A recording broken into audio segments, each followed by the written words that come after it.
Hey gang, Duke Ike here.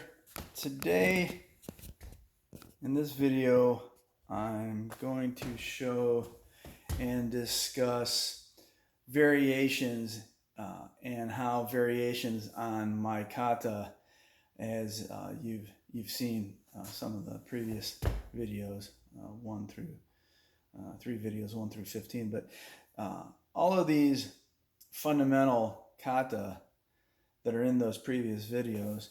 In time, what you can do with those is you can start to modify them slightly by creating variations for them that make the cut better, more opportunistic, more effective, etc., etc.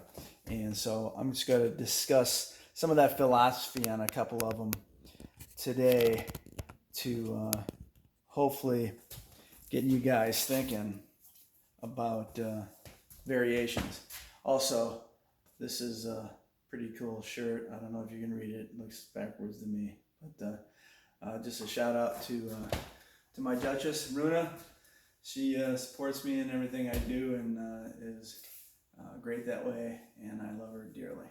Thanks, hon.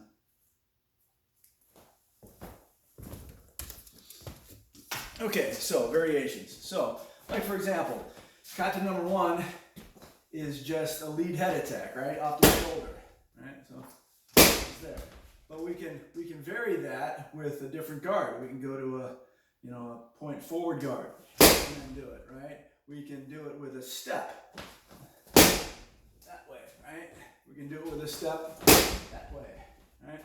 We can, instead of that 45 cut, instead of number 1 being a 45 diagonal leading head cut, we can lift it and release it later and throw that rising snap, right? So it's up in here, okay? So it looks more like that, right? Okay, so variations, right? In time, we can do the advancing cut, right? So now all of a sudden, number 1 kata, just that simple leading head cut, now turns into 4, 5, 6 different variations that we can choose to use. Maybe all of them in one fight.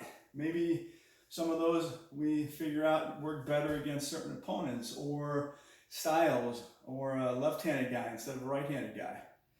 So variations from the fundamental kata. Another one would be, for example, let's go with number 6 kata, which is the full-on combo, right? There, right? Okay? But we can do things when we practice combinations, kata, we can vary them with movement at the end, right? And get around that way. We can move early, right? We can move, in between. We can do it from a different guard. So there's all kinds of variations. And those angles and things can all change too. So think about those, and therefore the philosophy here that I'm trying to get across to you is a philosophy of using the pell as pell work as a place to think about these cuts and to consider your options and the variations that you can apply. It's really important to do that. I'm not going to go through all the variations of all the different kata and all those variations. There's no point. That's your homework, not mine. One more. Kata number 4 is just a leading leg, right? Off the shoulder, lead leg, right? But it can be, from guard, point forward. It can be with a step, right? It can be a different angle where I'm going to scoop down lower, try to get underneath that shield, right?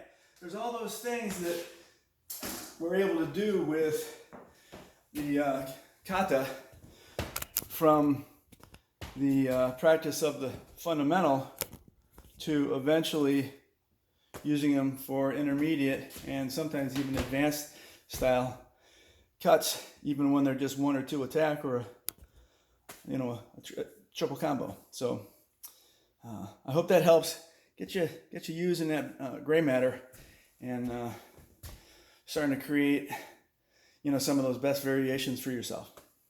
Good luck.